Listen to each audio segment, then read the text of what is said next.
শুভ সকাল সবাইকে আমন্ত্রণ জানাচ্ছি মেরিল মিল্ক সোববার রাঙা সকাল অনুষ্ঠানে। সুন্দর একটি দিনের প্রত্যাশা নিয়ে আজকের আয়োজন শুরু করছি। সঙ্গে আছে আমি লাবণ্য, আছি আমি আনিস। আমার তরফ থেকেও শুভ সকাল প্রিয় দর্শক। শুভ সকাল লাবণ্য। শুভ সকাল আনিস। অনেকটা সময়ের পর তোমার পাশে বসলাম, কেমন আছো বলো? আমি ভালো আছি এবং তোমাকে পেয়ে ভালো লাগছে।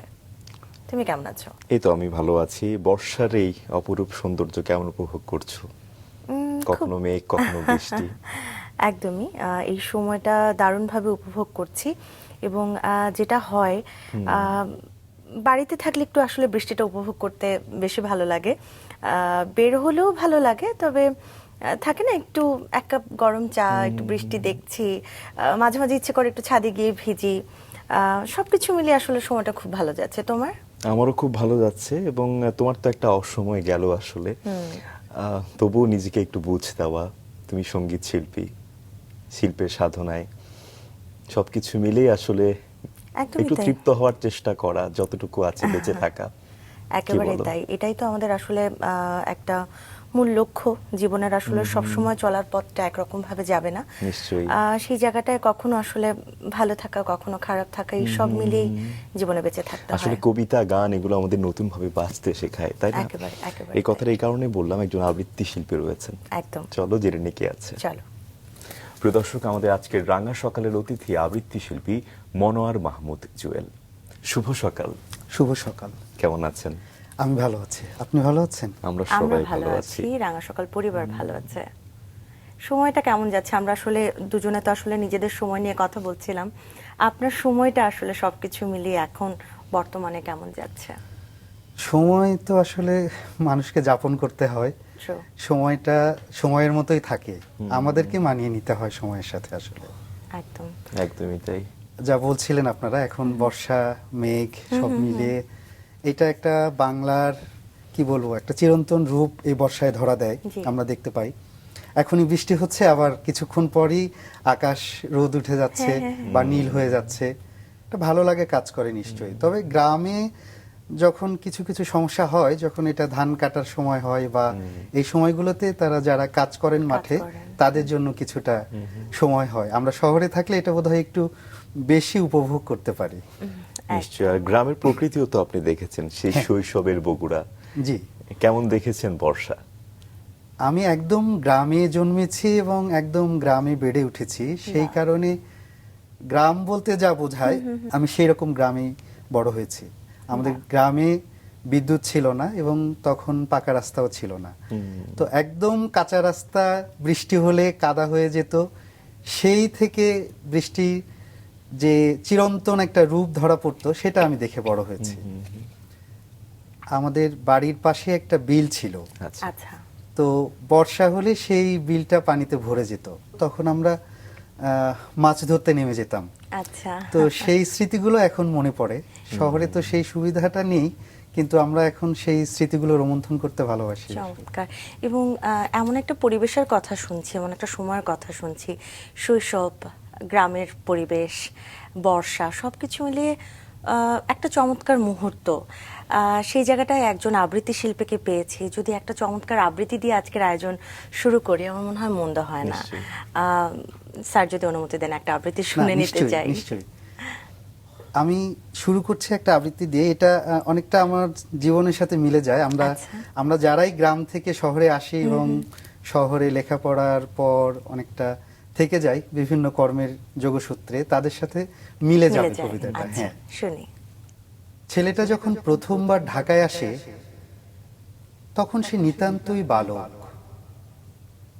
আবুল হোসেন স্যার বলেছিলেন, এমন বুদ্ধিমান ছেলে কিন্তু চালাক তো নয়, ঢাকায় গিয়ে না কোন বিপদে পড়ে। স্যার ভুল বলেছিলেন, যদি বলতেন এমন বোকা ছেলে চালাক তো নয়, কিংবা শোভন ভাষায় বলতেন এমন সরল ছেলে চালাক তো নয়। তারপর যখন বুয়েটে পড়বে বলে ঢাকা চলে এলো, বয়স কত, 18-19? কি স্বপ্নের মতো ছিল সেই সব দিন। কবিতায় পাওয়া তখন প্রতিটা কিশোরীকে মনে হতো যেন স্বর্গের পাখি। অলক্ষ্যে খসে যাওয়া তাদের যে কোনো একটা পালকের দাম ছিল তার 10টা জীবনের চেয়েও বেশি। তখন কবিতার একটা পংক্তির বিনিময়ে সে খুলে দিতে পারত ম্যাট্রিকে স্ট্যান্ড করে তার পরে পাওয়া 230 টাকার প্রথম আর একমাত্র হাত ঘড়িটা। এমনকি কেউ যদি তেমন করে চাইতো হয়তো কেটে দিতে পারত কবজি থেকে হাতের পাঞ্জাও, এমনকি জীবন। যদি দিন বদলের স্বপ্নের বেদিতে দরকার হতো মাথা পেতে দেবার, যদি পারিজাতের মতো কোনো নারী কিংবা কবিতা তাকে বলতো মুন্ডু চাই, ভ্যান গগের কানের পাশে সে ঠিক ঠিক কেটে নিয়ে রেখে দিত আস্ত মাথাটা। এমন বোকামি। 20টা বছর সে যে পথ হাঁটিতেছে এই রাজধানী ঢাকায়। হয়তো ফুটপাত নেই, হয়তো ডাস্টবিন পাশে রেখে পপুলার হোটেলে খেয়ে ধনে ভাজা চিবোতে চিবোতে নীরব হোটেলের বয় 100 পদ ব্যঞ্জনের নামতা পড়ছে। রংপুরের সারল্য নিয়ে আয়োডিনের অভাবে বস্তুত বোকা মঙ্গাতাড়িত রিক্সাওয়ালাদের মতোই সে এসেছে এই ঢাকায়। এই রিক্সা যাবে হাতিরপুল? সেনম না স্যার, সেনায় নিয়ে যাইমেন? ভাড়া যা আছে দিমেন। মনে হয় তাকে বলে, ভাই তুমি পেছনের সিটে বসো, আমি চালাই, তোমাতে আমাতে কোনো পার্থক্য নাই। আমিও চিনি না এই ঢাকা আর তার অলিগলি, কোথা ভাড়া কত। কতবার কত না বৃক্ষের কাছে গিয়ে সে আবৃত্তি করেছে, হে মাধবী দ্বিধা কেন, আমি তোমার গোলাম হব। মাধবী ফোটেনি, কেন যে ফোটেনি? শুধু গোলামিতে কেটে গেল 20টা বছর, শুধু বোকামিতে কেটে গেল 20টা বছর।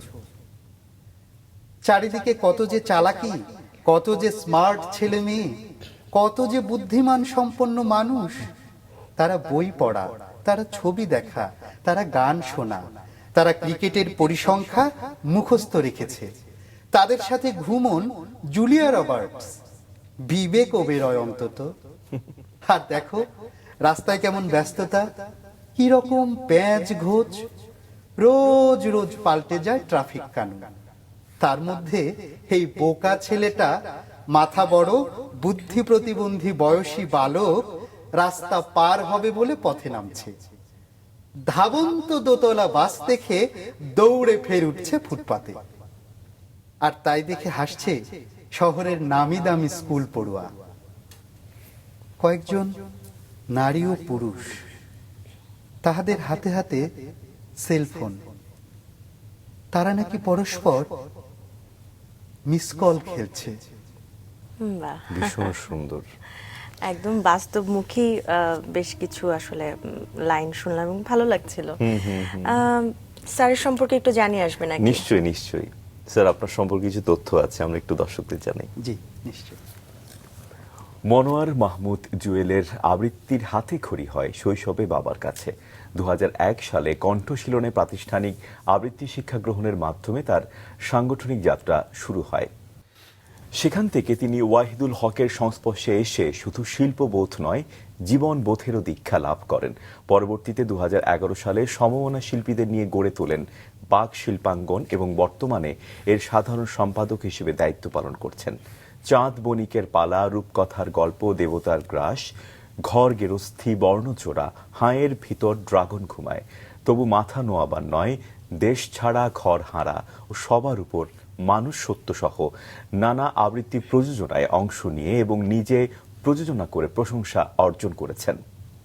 পাশাপাশি তিনি বিভিন্ন টেলিভিশন চ্যানেল, বাংলাদেশ শিল্পকলা একাডেমি, বাংলা একাডেমি ও বাংলাদেশ বেতারে নিয়মিত আবৃত্তি পরিবেশন করছেন এবং মঞ্চ নাটক ফিরে আয়, অন্য সাথ ও রাজা রানীতে অভিনয়ের মাধ্যমে দর্শক শ্রোতাদের দৃষ্টি আকর্ষণ করেছেন। চমৎকার শিল্পবোধের চর্চা। এই যে আপনি নাটকের সঙ্গে যুক্ত হওয়া, এই বিষয়টা কি আসলে আবৃত্তি করতে করতেই তৈরি হয়েছে? হ্যাঁ, আমার শুরুটা একদম আবৃত্তি করেই শুরু হয়েছে ছোটবেলায়, যেটা শুনছিলাম, বলছিলেন আমার বাবার কাছে। আচ্ছা। এরপরে আমি ইন্টারমিডিয়েট পড়ার সময় বগুড়া শহরে চলে আসি। আচ্ছা। আচ্ছা। আজিজুল হক কলেজের ছাত্র ছিলাম আমি, বগুড়া আজিজুল হক কলেজে। তো সেই সময়টায় আমার নাটকের সাথে যুক্ততা হয়। বাহ। তো- বাবার কথা বলছিলেন, একটু তার সম্পর্কে আরো একটু বিস্তারিত জানতে চাই। এবং হয় না অনেক সময় আসলে আমরা বাবা মাকে আলাদা করে বাবা মাকে নিয়ে বলা হয় না, একটু আলাদা করেই আজকে শুনতে চাই। আমার বাবা এবং মা দুজনই আমার শিল্প চর্চায় যে আজ যতটুকু অগ্রগতি হয়েছে তাদের অবদান সর্বাগ্রে। তাদের অনুপ্রেরণা এবং প্রশ্রয় বলতে পারি আমি আমার জীবনের পথ চলা শুরু করেছি।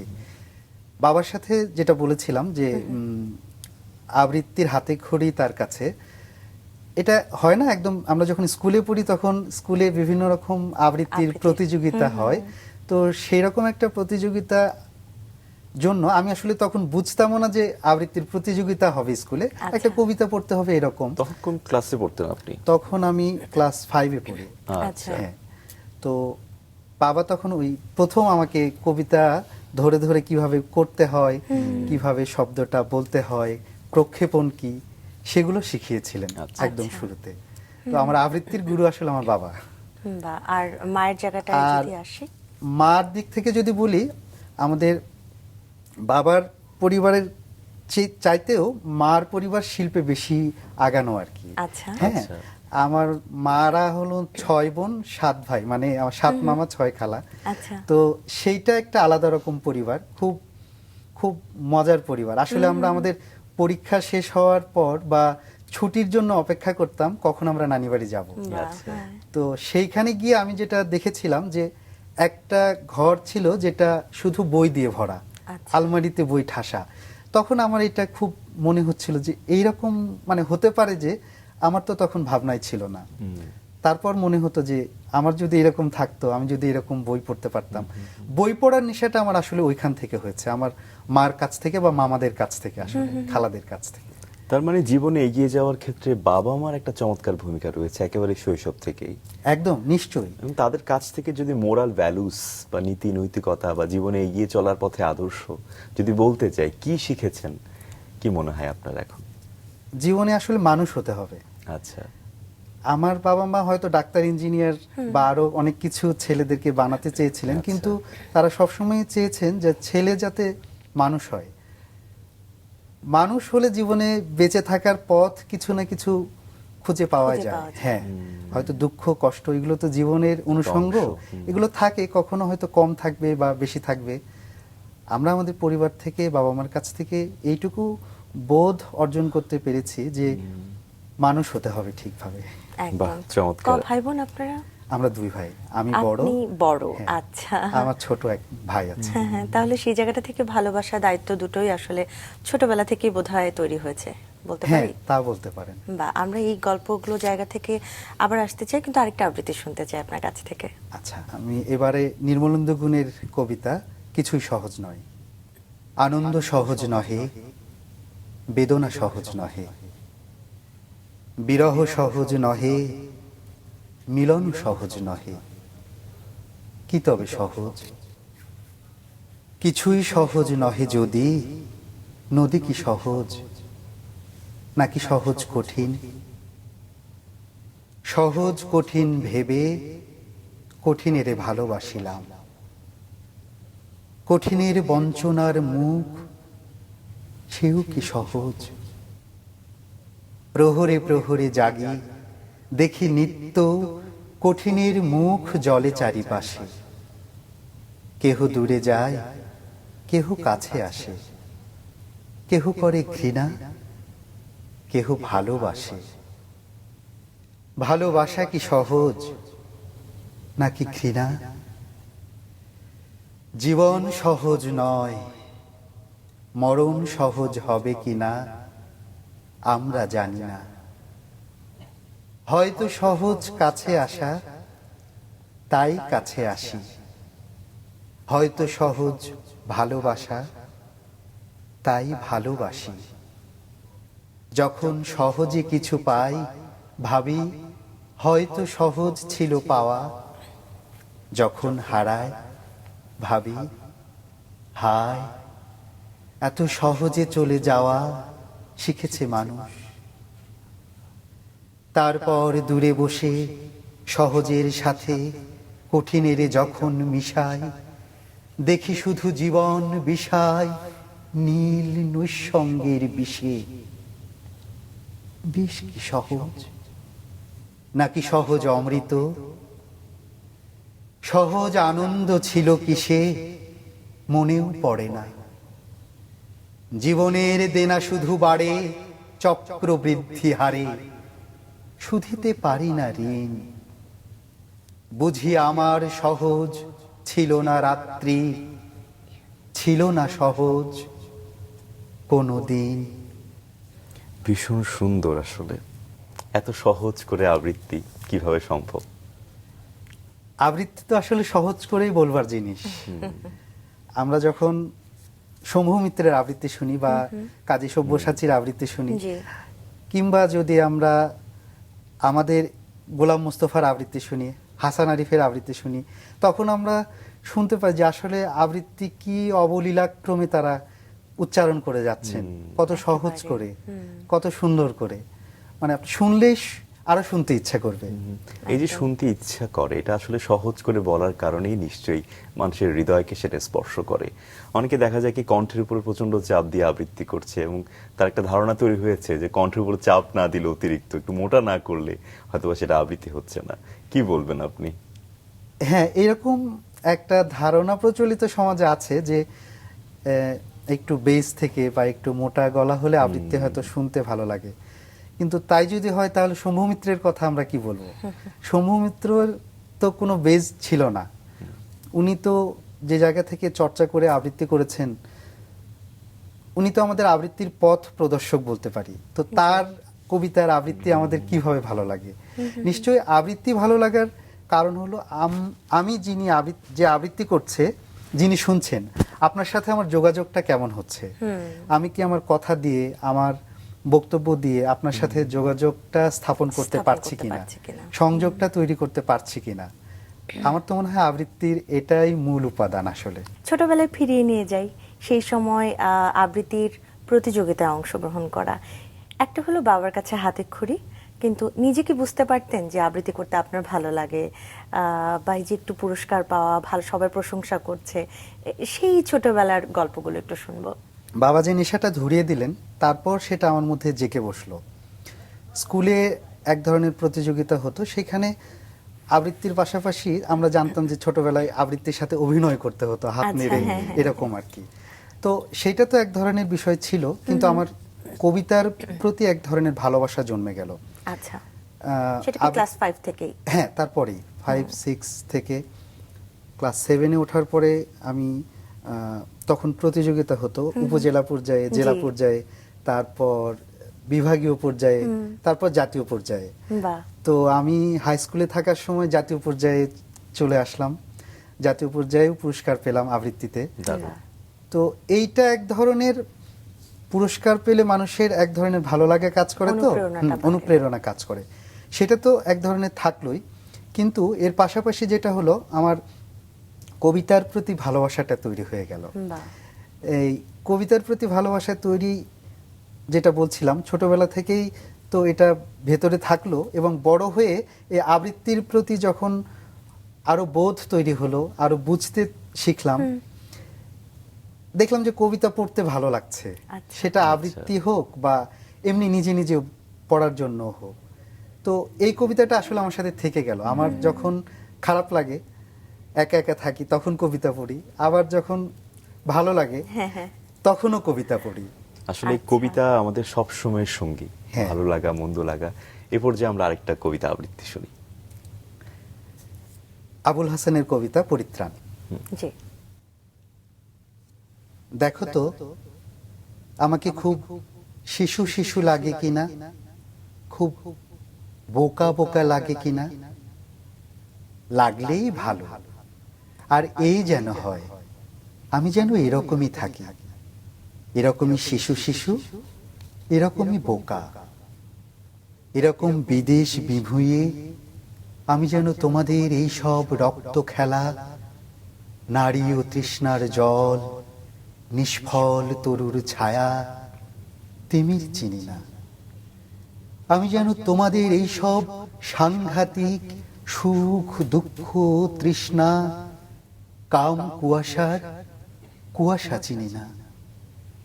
আমি যেন কোনোদিন একা একা তোমাদের এই সব ঘাত প্রতিঘাতময় অশ্রু শিল্প সভ্যতার ভাঙন চিনি না, ক্রন্দন চিনি না, ক্লান্তিও চিনি না। আর এই যেন হয়, আমি যেন এরকমই থাকি, এরকমই শিশু শিশু, এরকমই বোকা, এরকম জলমগ্ন শ্যাতলা গভীর আদিগন্ত আদিমতাময় তিমিরতাময় কুয়াশায় আমার চোখের ভুরু, আমার চোখের কালো, আমার সকল ভালো যেন খসে যায়। আদিগন্ত আদিমতাময় তিমিরতাময় কুয়াশার কুয়াশায় আমার সকল আলো যেন ভেসে যায়। এই যেন হয়, আমি যেন এরকমই থাকি। আমি যেন কিছুই বুঝি না, কিছুই চিনি না, শুধু এ প্রবাসে তোমরা চিনিয়ে দিলে চিনতে পারি। হ্যাঁ, ওটা ফুল, ওটা বৃক্ষ, ওটা লোকালয়। হ্যাঁ, হয়তো ওটা জল, ওটা স্রোত, ওটা ভাসমান নাও। তোমরা চিনিয়ে দিলে চিনতে পারি। হ্যাঁ, উনি একজন কুকুর, উনি পাখি, উনি পরিত্রাণ, উনি পরিত্রাণ। অনেক অনেক ধন্যবাদ। আজ আসলে এভাবে গল্পের মাঝে মাঝে বেশ কয়েকটা আবৃত্তি শুনতে চাই এবং আমাদেরও আসলে খুব ভালো লাগে আবৃত্তি শুনতে। সেই জায়গাটা যদি আপনাকে আবারও ফেরাই যে একটু একটু করে আসলে প্রতিযোগিতায় অংশগ্রহণ করা, পুরস্কার পাওয়া, আপনার ভালোবাসা তৈরি হওয়া এবং প্রাতিষ্ঠানিকভাবে কোথায় শেখা হলো, বাবার কাছ থেকে, তারপরে আসলে কার কাছে শিখলেন? প্রাতিষ্ঠানিকভাবে আমি ইন্টারমিডিয়েট পাশ করার পরে ঢাকায় চলে আসলাম। স্যার, স্কুল কলেজ বগুড়াতেই ছিল? বগুড়াতে। আমার স্কুলের নাম গাংনগর উচ্চ বিদ্যালয়। তারপরে আচ্ছা। আমি ইন্টারমিডিয়েট পড়েছি বগুড়া আজিজুল হক কলেজে। তারপর ঢাকায় চলে আসি। আচ্ছা। ঢাকায় চলে আসার পরে আমি কণ্ঠশীলনে আবৃত্তির প্রাতিষ্ঠানিক শিক্ষা শুরু করি। আসলে ঢাকায় কি পুরো পরিবার আসা বা নাকি না। আপনার কোনো প্ল্যান করে আসলে আপনার আসা? আমি আসলে তখন ঢাকায় ইন্টারমিডিয়েটের পরে যে ইউনিভার্সিটিতে ভর্তি হব বা মেডিকেলে ভর্তি হব তার কোচিং করার জন্য আসলাম। আচ্ছা, তার মানে কি তখন আপনার মনের মধ্যে ছিল যে আপনি মেডিকেলে পড়বেন বা বাবা মার একটা ইচ্ছা যেহেতু বলছিলেন যে থাকে যে ডাক্তার হবে, সেটা কি আপনার মধ্যে ছিল? এটা এক ধরনের একটা ইচ্ছা ছিল, কিন্তু সেই ইচ্ছাটা আসলে সফল হয়নি। সফল হয়নি। হ্যাঁ, আমি তারপরে সায়েন্স থেকে কমার্সে চলে যাই। আমি আচ্ছা। অ্যাকাউন্টিং নিয়ে পড়াশোনা করি। বাহ, কোথায় পড়লেন? তারপরে আমি জগন্নাথ ইউনিভার্সিটিতে পড়াশোনা আচ্ছা। করেছি। অ্যাকাউন্টিং এ মাস্টার্স করার পর আমি সিএ প্রফেশনে পড়াশোনা করেছি। বাহ, আচ্ছা, আবার এখন ওই হিসাব বিজ্ঞান নিয়ে কাজ কাজ করছি। করছেন। জি। হ্যাঁ। তো যেটা বলছিলাম, আমি ঢাকায় আসার পরে কণ্ঠশীলনে আবৃত্তির প্রাতিষ্ঠানিক শিক্ষা নিলাম। এরপরে আবৃত্তির আরেকটা ধরন আমার মধ্যে তৈরি হলো। আমি আবৃত্তির আরেকটা আলাদা জগৎ দেখতে পেলাম। কিরকম? সেটা হলো সাংগঠনিক আবৃত্তিটা। আচ্ছা। তার আগ পর্যন্ত এতদিন আমি আসলে নিজে নিজে আবৃত্তি চর্চা করতাম, দেখতাম, বলতাম, এরকম অনেকটা। কিন্তু সাংগঠনিক আবৃত্তি চর্চা বাংলাদেশে যে একটা বিশাল জায়গা বিস্তার করে আছে, সেটা আমি কণ্ঠশীলনে আসার পর জানতে পেরেছি। আচ্ছা। এখানে আসার পরে আবৃত্তি শেখার পাশাপাশি ওয়াহিদুল হকের সান্নিধ্য লাভ করি, যেটা আমার আচ্ছা। বাহ। জীবনের খুব বড় একটা অর্জন জি। বলে মনে করি। আমার জীবনের অনেক বোধ, শিক্ষা, দীক্ষা তার অনুপ্রেরণাতেই, তার সহচার্যেই আমি অর্জন করেছি। তার মানে জীবনকে দেখার একটা নতুন দৃষ্টিভঙ্গি তৈরি হলো। জি, নিশ্চয়ই, তাই না? সেটাই বলছিলাম। সেটা আসলে ঠিক কেমন বা কি শিখেছেন ওনার কাছ থেকে, যদি একটু বিস্তারিত বলতেন। আসলে তার কাছ থেকে জীবন বোধটা যা তৈরি হয়েছে, এটা বলে বোঝানোটা মুশকিল। আমরা যারা তার সাথে চলেছি, জি। তারা আসলে তার জীবন ধারণ বা তার চলাফেরা সবকিছুর মধ্যে দিয়ে সেটা অর্জন করতে পেরেছি। আচ্ছা।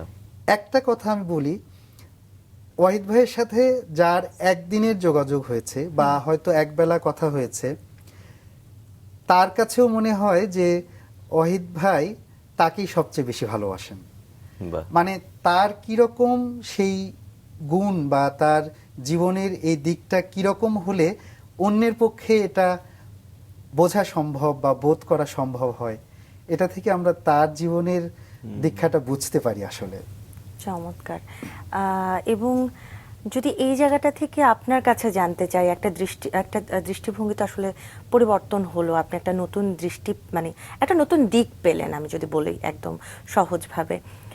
সেই সময়টা কি মনে হচ্ছিল যে আবৃত্তি একটা শিল্প নাকি জীবন চর্চার একটা মাধ্যম?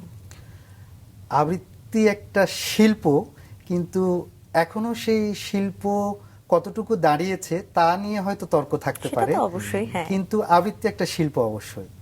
কিন্তু আপনি যেটা বলছিলেন, এটা জীবন বোধ তৈরি করার ক্ষেত্রে অনেকটা সাহস, অনেকটা কি বলবো, ধারণ করার একটা বিষয় রয়েছে। হ্যাঁ, অনেকটা নিজের সাহস মধ্যে। যোগায় জীবনে আবৃত্তি, আমার কাছে তাই মনে হয়। আমার মনে হয় নিজেকেও তাহলে সাহসী হতে হয়, কারণ একদম যদি বাস্তব দিকটা আমরা চিন্তা করি,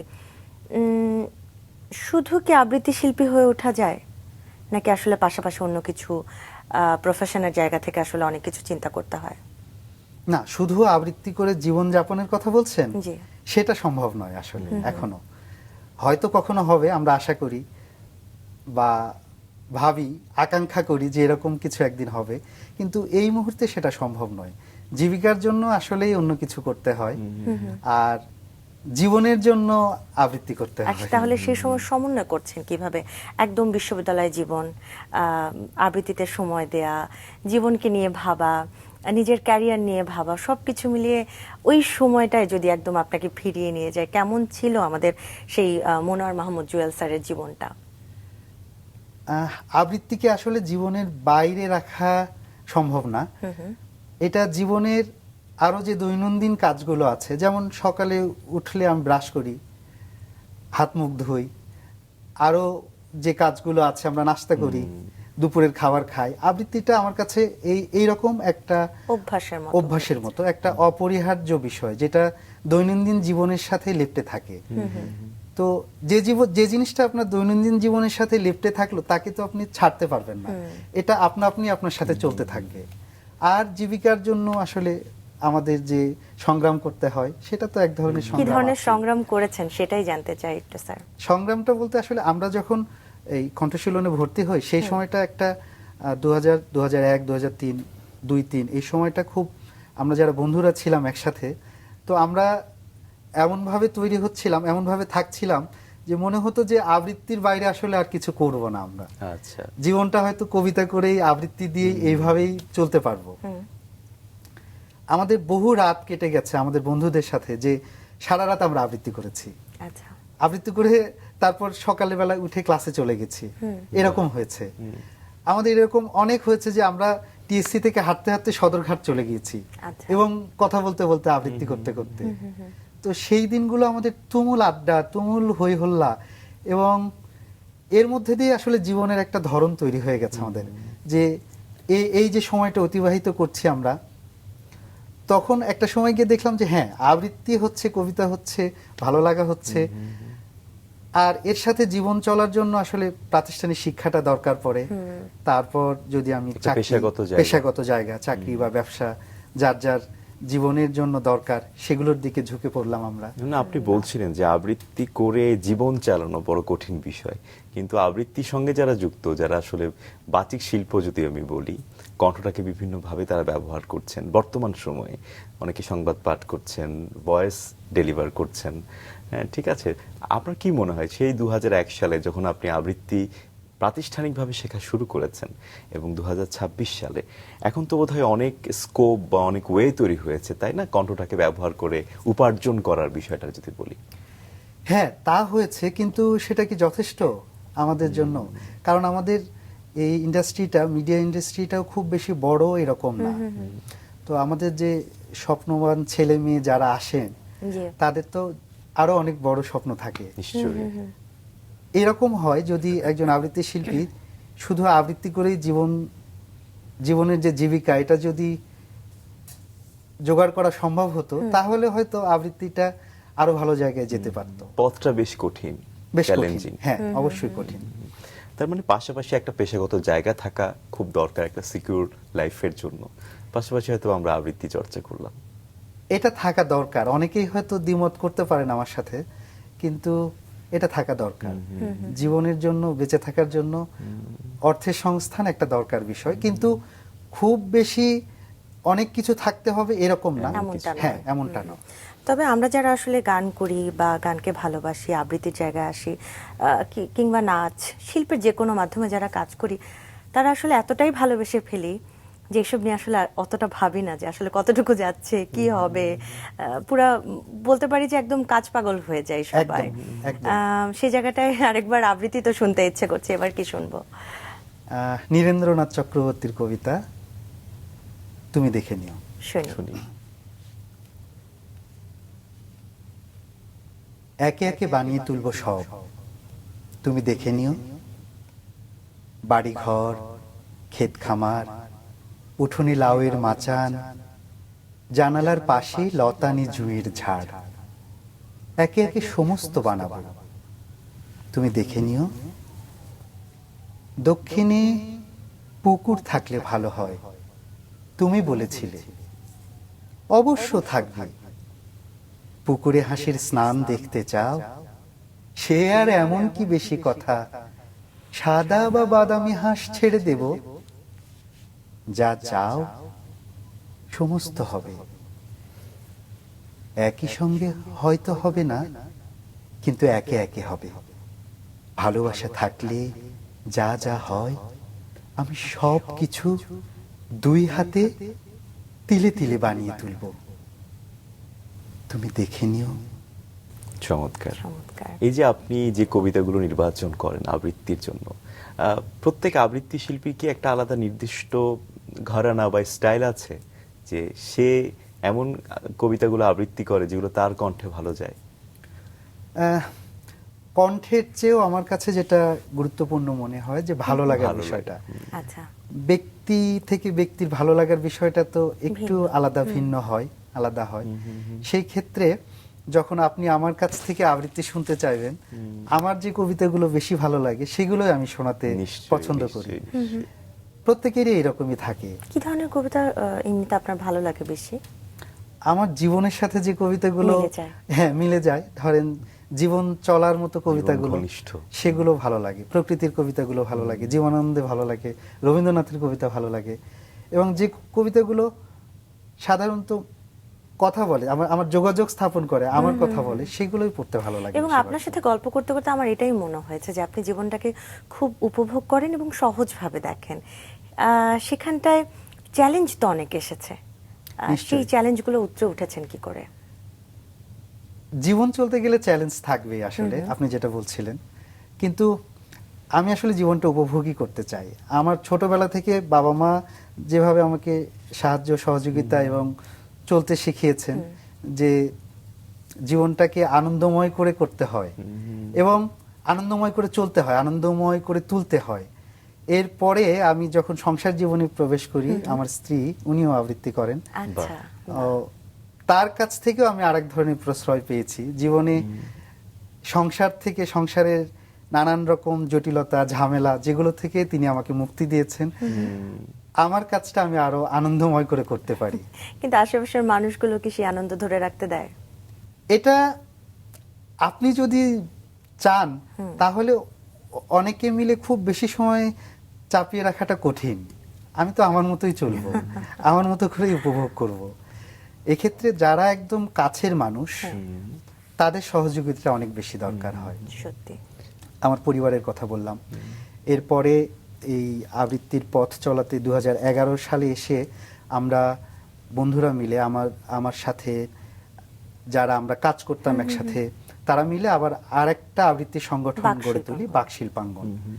তো সেই সংগঠনে আসার পরে এটা তো আরো নিজেদের আরো কাছের সংগঠন হয়ে গেল। তখন এখানে আবৃত্তির আরো নানান রকম পরীক্ষা নিরীক্ষা আমরা সহজভাবে করতে শুরু করলাম। এবং সেই ক্ষেত্রে আমরা যদি আমরা বলি আবৃত্তির প্রযোজনা যে তবু মাথা নোয়াবার নয়, বা আমরা তারপরে করেছি দেশ ছাড়া ঘর হারা, এগুলো একটু ভিন্ন ধর্মী আবৃত্তি প্রযোজনা, আচ্ছা। যেগুলো আমরা নিরীক্ষা করতে চেয়েছি। মানে প্রথাগত যে আবৃত্তির প্রযোজনা, তার চেয়ে আসলে এটা ভিন্নতা কোন জায়গায়? আচ্ছা, এই ক্ষেত্রে আমার একটা নিজস্ব মত আছে, সেটা হলো আবৃত্তি শুধু কবিতার মধ্যেই থাকবে এমনটা মনে হয় না আমার কাছে। যে কোনো জিনিস আবৃত্তি যে করতে কোনো পারি। জিনিস যেটা ভাষা, সাহিত্য, সাহিত্য। সেটাই আবৃত্তির মাধ্যম হতে পারে। নিশ্চয়ই। এটা গদ্য হতে পারে, নাটক হতে পারে। আর আবৃত্তির প্রযোজনার ক্ষেত্রে একটা সময় পর্যন্ত শুধু কবিতা দিয়েই আবৃত্তির প্রযোজনাগুলো তৈরি করা হতো। জি। সেক্ষেত্রে আমরা দেখতে পাই যে কবিতাগুলো লেখা আছে বড় বড় কবির, তাদের কবিতাগুলো সংকলন করে একটা প্রযোজনার তৈরি করা হয়। এটা একটা আবৃত্তি প্রযোজনার ধরন। আমি ভিন্ন বললাম কারণ শুধু কবিতার বাইরেও আরো অনেক বিষয় আছে। গদ্য, আমাদের সংবাদপত্রের যে সংবাদ থাকে সেগুলো, বা আরো 5 জনের যে কথা, সেই বিষয়গুলো নিয়ে স্ক্রিপ্ট হতে পারে আবৃত্তি। নিশ্চয়ই। এটা একটা আলাদা প্রযোজনা হতে পারে, যেটা নাটক নয়। আপনারা সকলে মিলে একটা ভিন্ন চিন্তা থেকে আসলে নতুন ভাবে আবার শুরু করলেন, পরিবর্তনটা কেমন দেখলেন, কিংবা শ্রোতা দর্শক যারা ছিলেন সারা কেমন পাচ্ছিলেন?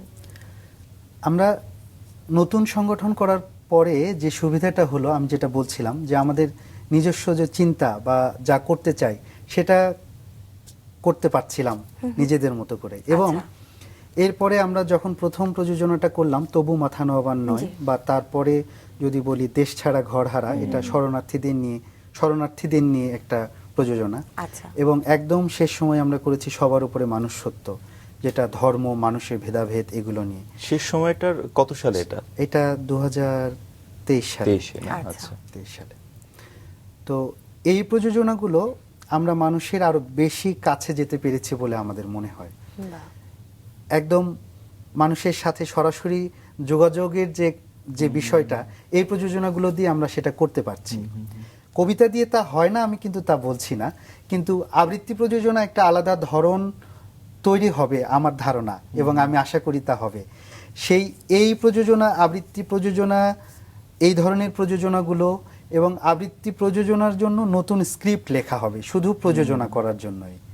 আচ্ছা। তো এইটা আমার এবং আমার সংগঠনের আমাদের চাওয়া, যে আবৃত্তিটা দলীয়ভাবে, সাংগঠনিকভাবে এবং আবৃত্তি প্রযোজনা আরো বিস্তার লাভ করুক এবং সহজভাবে কথা বলুক, দর্শক শ্রোতার সাথে সরাসরি সংযোগ স্থাপন করুক, যে কথাগুলো তারা সহজে বুঝতে পারেন সেরকম সহজ ভাষায় আবৃত্তি হোক। তাই বলে বলছি না যে আমরা ক্লাসিক্যাল প্রযোজনা করব না, বা ক্লাসিক্যাল যে কাব্যনাট্য বা যে নাটক বা তার শ্রুতিরূপ, এগুলো আমরা করব না, কিন্তু আবৃত্তির জন্য, আবৃত্তি প্রযোজনার জন্য নতুন নতুন স্ক্রিপ্ট লেখা হবে। এখন হবে, বা 5 বছর 10 বছর পরে এটা আরো বেশি হবে, আমি নিশ্চিত। আবৃত্তির দর্শকে খুব সীমিত। আমাদের অন্যান্য যে মাধ্যমগুলো আছে তার মধ্যে আবৃত্তির দর্শক তো সীমিত অবশ্যই। আপনি দীর্ঘদিন ধরে আসলে আবৃত্তি চর্চা করছেন, এবং বাংলাদেশের প্রেক্ষিতে আবৃত্তি চর্চার একটা মোটামুটি দীর্ঘ একটা ইতিহাস তো আছেই, কিন্তু আবৃত্তি সংগঠনগুলো কেন আসলে অনেকটাই নগর কেন্দ্রিক? বাংলাদেশের অনেক গ্রাম রয়েছে, কেন আবৃত্তি চর্চাটা একেবারে প্রত্যন্ত গ্রামে এখনো পৌঁছাতে পারেনি? কি মনে হয় আপনার? আবৃত্তি চর্চা শহর কেন্দ্রিক এখনো, হ্যাঁ ঠিকই বলেছেন। শহরে যে নাগরিক সুবিধাটা পাওয়া যায়, বা আবৃত্তি যে প্রচারের জন্য যে ধরনের মঞ্চ বা যে ধরনের সরঞ্জাম, উপকরণ যেগুলো দরকার হয়, আমার ধারণা এগুলো আমাদের গ্রামে এখনো পর্যাপ্ত না। এগুলো শহর কেন্দ্রিকই বেশি, প্রাপ্যতা বেশি, যার কারণে শহরে এটার প্রচারটা বেশি হয়ে থাকে। আর একটা জিনিস হয় যে সংগঠনগুলো তৈরি হচ্ছে, বেশিরভাগই দেখতে পাবো আমরা বিশ্ববিদ্যালয় কেন্দ্রিক সংগঠনগুলো তৈরি হয় আবৃত্তি। তো বিশ্ববিদ্যালয়গুলো যেহেতু শহর কেন্দ্রিক হয়ে থাকে, এর বাইরে হয় না। আবার আমরা যারা আবৃত্তি সংগঠন করি বিশ্ববিদ্যালয়ে ঢোকার পরে স্বপ্ন নিয়ে, তো আমরা যখন এটা করতে করতে যখন আবার কর্মজীবনে ঢুকে যাই, বেশিরভাগই আমরা শহরে থেকে যাই, গ্রামে ফেরা হয় না খুব বেশি। তো যারা শিখছি তারা তো গ্রামে যাচ্ছি না, তো এইটার একটা একটা খামতি যদি বলি তাহলে এটা নিয়ে রয়ে কি গেছে আপনারা গানের কোনো দিকে। পরিকল্পনা করছেন বা ভাববেন? হ্যাঁ, আমরা এটা ভাবছি যে আমরা স্কুল পর্যায়ে আবৃত্তির যে প্রচার, যে শিক্ষা, সেটা যদি শুরু করতে পারি তাহলে এটা সংকট অনেকটাই কেটে যাবে কেটে যাবে। এবং আবৃত্তি আরো অনেক বেশি জনপ্রিয় হবে আর কি। চমৎকার বলেছে। এ পর্যায়ে আসলে আমরা আরেকটা আবৃত্তি শুনি। বব ডিলানের কবিতা অনুবাদ করেছেন সৈয়দ শামসুল হক। পথিকের দুঃস্বপ্ন অথবা জাহানারার স্বপ্ন অথবা ফিদেল কাস্ত্রোকে অভিবাদন। বাহ। কত কাল থেকে, কত দিন থেকে চলেই চলেছি আমি, এখন অনেক রাত হয়ে গেছে, এখানে একটু থামি। ওই দেখা যায় জানালায় আলো, হঠাৎ খামার বাড়ি। কতকাল ঘুম হয়নি আমার, দরজায় কড়া নাড়ি। দরজাটা খুলে বেরিয়ে যে আসে হাতে তার রামদা। মার মুখ তার ভঙ্গিটি আর আমার আমতা আমতা। রামদা ঠেকিয়ে আমার বুকে সে বলে ভয়ানক স্বরে, বাছা ধন, আমি কোথায় তোমাকে দেখেছি যে মনে পড়ে। রাজনীতি করো মনে হয়, বাম দিকে যেন ঝোঁক। ঢোক গেলে আমি বলি তাড়াতাড়ি, ভুল করছেন লোক, আমি তো পথিক, আমার এছাড়া পরিচয় কিছু নেই, শুধু এরাতের আশ্রয়টুকু চাই, আগমন হেতু এই। দু চোখ নাচিয়ে উঁকি দেয় মেয়ে, জাহানারা তার নাম। যেন সিনেমার পর্দায় আমি চম্পাকে দেখলাম। তার দিকে চোখ রেখে আমি তার বাবাকে তোয়াজ করি, এত সুন্দর আপনার বাড়ি, মরে যাই, মরি মরি। বাবা বলে, থামো, তুমি তো পথিক, বাড়ির তুমি কি জানো? বললাম, আমি কবিতাই লিখি, সুরে বসালে তা গান। আমার নখের নিচে যে ময়লা, কসম দিচ্ছি তার। দেখলাম যেন মনটি নরম হয়ে এলো এইবার। মনে হয় তুমি ক্লান্ত ভীষণ, ঠিক আছে, এসো ঘরে। কিন্তু এ কথা বলতেই হয় ধূর্তামি ছিল স্বরে। বিছানাটি পাবে ঘুমোবার, তবে এই শর্তেই শুধু, বিছানায় পাবে, চেয়ে বসবে না তামাকের সাথে দুধু। ইশারাটি খুব আবছাত নয়, সরে যায় জাহানারা। সকালে উঠবে, গাইটি দোয়াবে, বিছানার এই ভাড়া। শুয়ে পড়তে না পড়তেই ঘুম ভেঙে এলো দুই চোখে।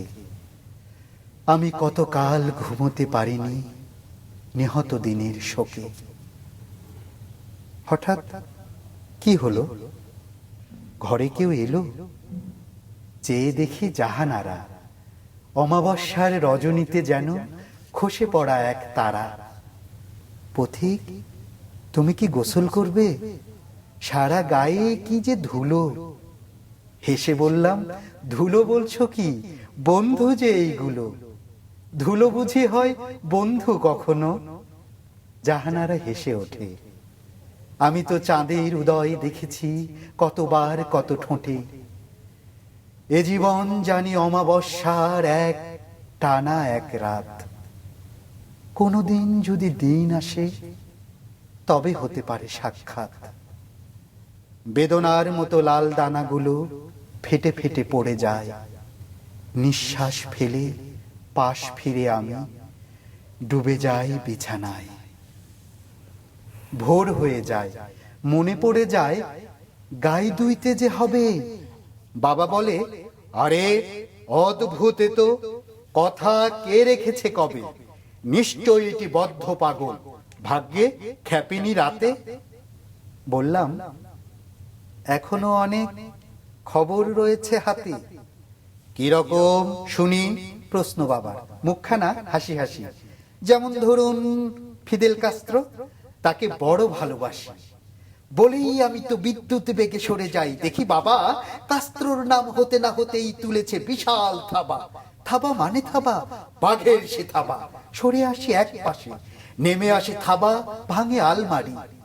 জাহানারা খুব হাসে, হারামির হাড়, পথিক সেজেছ, কমিউনিস্ট তুমি শালা, পৈতৃক প্রাণ খোয়াতে না হলে বেটা এক্ষুনি পালা। পালা মানে পালা, চোখের পলকে 1000 মিটার পার, দৌড়ুবাজিতে আমার চেয়ে কে বাহাদুর খেলোয়াড়। বহুদূর থেকে ভাঙচুর শুনি, ভাঙে জানালার কাচ, মড়মড় করে ভেঙে পড়ে যায় খামার বাড়ির গাছ। জাহানারা ডাকে চিৎকার করে, ফিরে এসো উন্মাদ। অমাবস্যার দীর্ঘ রজনী, ফিরবে যে কবে চাঁদ। আমি ফিরবো না এইটুকু জানি, মারাবো না ওই পাড়া। গার্মেন্টসের চাকরিতে আছে আজকাল জাহানারা, এখনো বাবার থাবাটি শক্ত, রামদায়ে বড় ধার। ধর থেকে মাথা আলাদা করবে দেখা পেলে একবার। লোকে বলে তাকে রাগ হবে, সে তো আমাদেরও রাগ হয়। দাড়ি থাকলেও ফিদেল কাস্ত্রো মুসলমান তো নয়। তবে ওই কবি, ওই যে পথিক, ওরা আরো ভয়ানক। হাতে যে কলম দেখেছ ওদের, আসলে বাঘের নখ। এখনো সে আছে ভয়ানক রেগে, খামার বাড়িতে একা। পৃথিবীতে কত খামার বাড়িতে পাবে তুমি তার দেখা।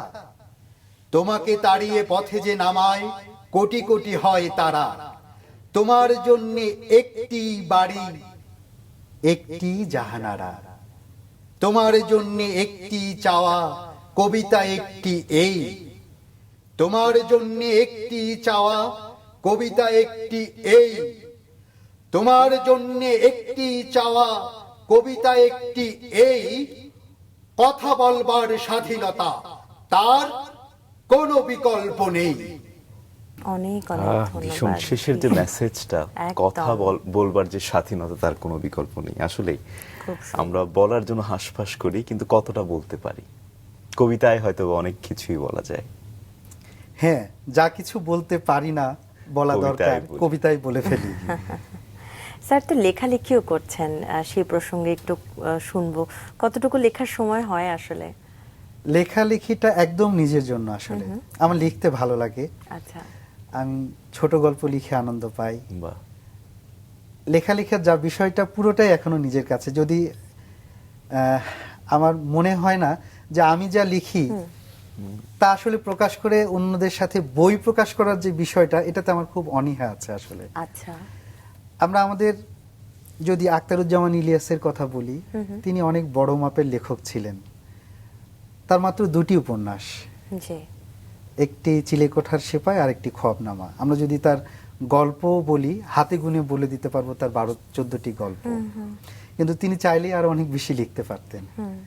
তো আমার লিখতে সংকোচ হয় না, কিন্তু আমার সেটা প্রকাশ করতে সংকোচ হয়।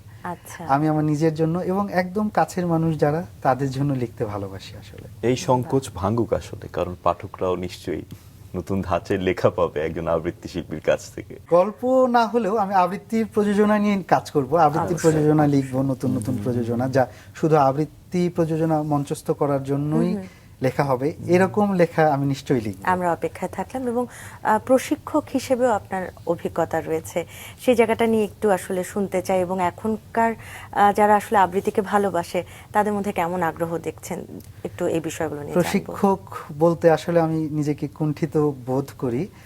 আমার আবৃত্তির প্রশিক্ষণ যাদের কাছ থেকে নিয়েছি, আর আমি আসলে বাংলা ভাষা নিয়ে কাজ করি, বাহ।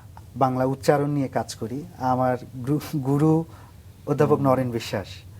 অধ্যাপক নরেন বিশ্বাস, আমি তার একলব্য, আমি নিজেকে বলি। তিনি আমার দ্রোণাচার্য। তো তাকে সামনে রেখে আমি আমার এই উচ্চারণের বিষয়গুলো তৈরি করে থাকি। আমি কর্মশালায়, আমাদের সংগঠন বাকশিল্পাঙ্গন নিয়মিত আবৃত্তির কর্মশালা করে, বাহ।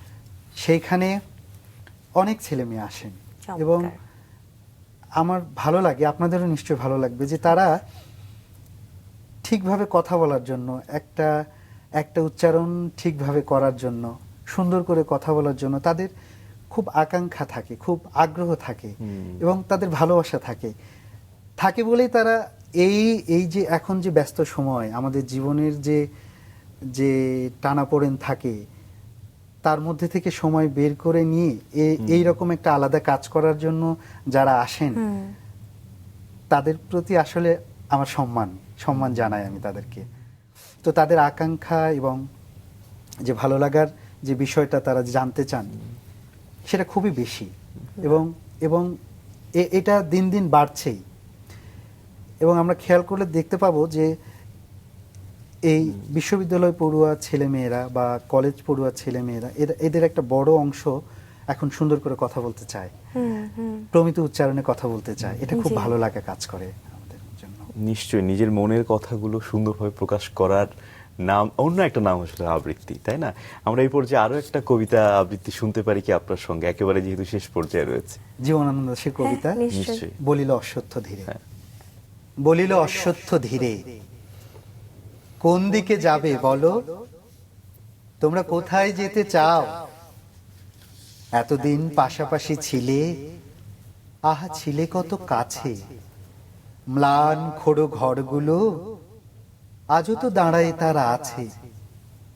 এই সব মাঠ গৃহ ছেড়ে দিয়ে কোন দিকে, কোন পথে ফের তোমরা যেতেছ চলে? পাই নিকটের বোঁচকা বেঁধেছ ঢের, ভোলো নাই ভাঙা বাটি, ফুটো ঘটিটাও। আবার কোথায় যেতে চাও?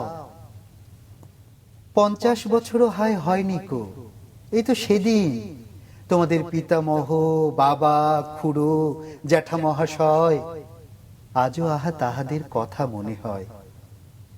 এখানে মাটির পাড়ে জমি কিনে খোড়ো ঘর তুলে এই দেশে এই পথে এই সব ঘাস ধান নিম জামরুলে জীবনের ক্ষুধা ক্লান্তি আকাঙ্ক্ষার বেদনার সুধে ছিল ঋণ।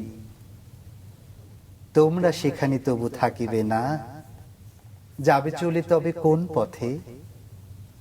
সেই পথে আরো শান্তি, আরো বুঝি স্বাদ, আরো বুঝি জীবনের গভীর আস্বাদ। তোমরা সেখানে গিয়ে তাই বুঝি বেঁধে রবে আকাঙ্ক্ষার ঘর। যেখানে যাও চলে হয় না কো জীবনের কোন রূপান্তর। এক ক্ষুধা, এক ক্লান্তি, এক ব্যথা বিচ্ছেদের কাহিনী ধূসর ম্লান চুলে দেখা দেবে, যেখানেই বাঁধো গিয়ে আকাঙ্ক্ষার ঘর। বলিল অশ্বত্থ সেই ধীরে ধীরে অন্ধকারে মাথার উপর। অনেক অনেক ধন্যবাদ। এবং ভীষণ মুগ্ধতা। আজ শুধু এটুকুই বলতে চাই যে আপনি বলছিলেন না যে আপনি দর্শকের সাথে শ্রোতাদের সঙ্গে আসলে যোগাযোগ স্থাপন করতে চান। আজ তো আমরা এখানে বসে আসলে শ্রোতাই ছিলাম, সেই সময়টা আসলে স্থাপন করতে আমরা পেরেছি বোধহয়। এবং আপনাকে অনেক অনেক ধন্যবাদ। আপনি জীবনটাকে এভাবেই সহজভাবে দেখেন, এটাই আমরা চাই। আপনি সবসময় এমনটা থাকুন, এটা আমরা চাই। অনেক ভালো থাকবেন। আপনারাও ভালো থাকবেন। মাছরাঙাকে ধন্যবাদ এবং রাঙা সকালকেও ধন্যবাদ।